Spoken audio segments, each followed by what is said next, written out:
Healing వాస్తు తెలుగుకి స్వాగతం. నేను మీ స్థాపత్యవేత్త గృహవాస్తు శ్రేణి కుమార్‌ని. మనందరం ప్లాట్ కొనుక్కోవాలి అనే విషయంలో తక్కువగా వచ్చేటటువంటి, తక్కువ ధరకు వచ్చేటటువంటి ప్లాట్స్ లేదా మనం ఉన్నటువంటి లొకేషన్‌కి నివాస యోగ్యానికి దగ్గరగా, మన ఆఫీసులకు వెళ్ళడానికి దగ్గరగా, స్కూల్స్‌కి దగ్గరగా ఒక 5 మీటర్లు, 6 మీటర్లు ఉన్నటువంటి వీధుల్లో మనం కొనుక్కుంటూ ఉంటాం మిత్రులారా. అలా చేయరాదు. కనీసము మనం 30 అడుగులు ఉన్నటువంటి వీధిలోనే మనం కొనుక్కోవాలి.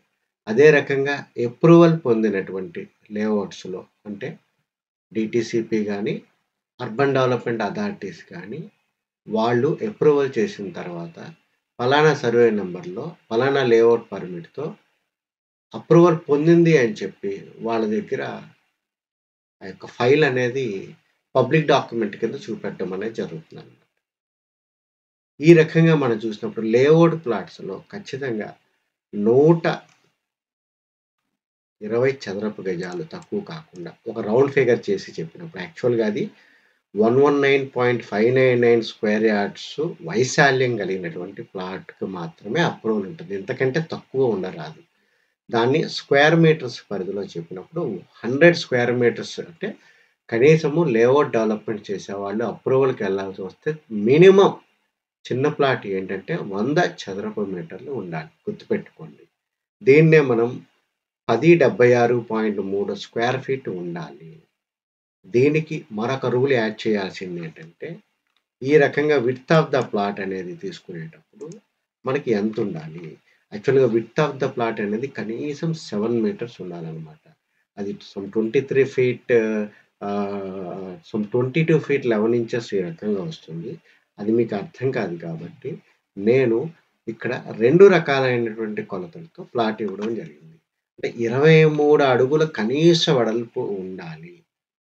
23 అడుగుల కనీస వెడల్పు ఉన్నప్పుడు లోతు 47 అడుగులు ఉండే విధంగా మనం ఖచ్చితంగా ఫీట్‌లో లెక్క పెట్టుకుంటే, మళ్ళా అంగుళాలు ఇవన్నీ కన్‌ఫ్యూజ్ అవుతాం కాబట్టి, ఒక అప్రూవల్ పొందాలి అనుకుంటే, మనకి ఎక్కువగా అడుగుల పరిభాషలో మాట్లాడుకుంటాం కాబట్టి, మనకి 23 అడుగులు వెడల్పుగా ఉన్నప్పుడు, 47 అడుగుల లోతుగా ఉన్నప్పుడు వచ్చేటటువంటి ఏరియా 1081 స్క్వేర్ ఫీట్ ఏరియా అన్నమాట. అది మనం 1076.391 స్క్వేర్ ఫీట్ అంటే కొంచెం మాత్రమే ఎక్కువ. కానీ మనకి కన్‌ఫ్యూజన్స్ ఉండకుండా ఉండడానికి 23 అడుగులు ఇంటూ 47 అడుగులు ఖచ్చితంగా ఉండేటట్టు మీరు కొనుక్కుంటేనే రేపొద్దున్న మీరు ఒక అనధికార లేఅవుట్‌లో కొనుక్కున్నా సరే, ముందు మనకి 30 అడుగుల రోడ్డు ఉంటే ల్యాండ్ రెగ్యులరైజేషన్ స్కీమ్ ద్వారా, ఎల్ఆర్ఎస్ స్కీమ్ ద్వారా మన ప్లాట్ వరకు మనం అనుమతులు పొందవచ్చు. ఇది దయచేసి గుర్తుపెట్టుకుంటారని ఆశిస్తూ, ఈ యొక్క ఫండాన్ని బేస్ చేసుకొని అంటే కనీసంగా ప్లాట్లు మినిమమ్ 120 చదరపు గజాలు ఉండాలి అనే కాన్సెప్ట్‌ని దృష్టిలో పెట్టుకొని, మనము ఒక 33 ఎకరాలలో 33 ఎకరాలలో ఒక కాన్సెప్ట్ అనేది మనం తయారు చేసామన్నమాట.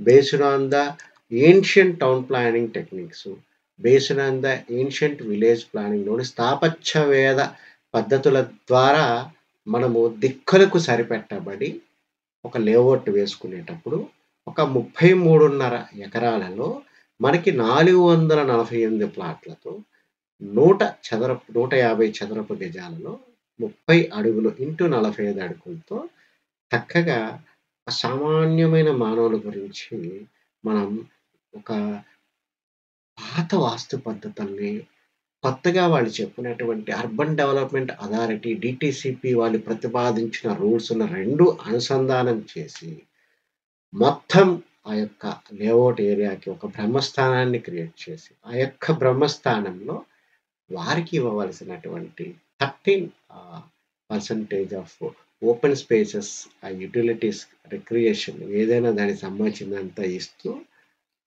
ఒక రెసిడెన్షియల్ స్పేసెస్ అదే రకంగా కమర్షియల్ స్పేసెస్‌ని అద్భుతంగా లేఅవుట్ మొత్తానికి కలయజుట్టే విధంగా రోడ్ ఇచ్చామండి. ఎవ్వరు ఈ ప్రయత్నం చేయరు. ఈ యొక్క 33 ఎకరాల లేఅవుట్‌ని మనం నెక్స్ట్ వీడియోస్ నుంచి కనీసం ఒక 10 వీడియోస్ సీరీస్ కింద ప్రజల్లో ఒక జాగృతి కలిగించడానికి మనం చేస్తున్నాం మిత్రులారా.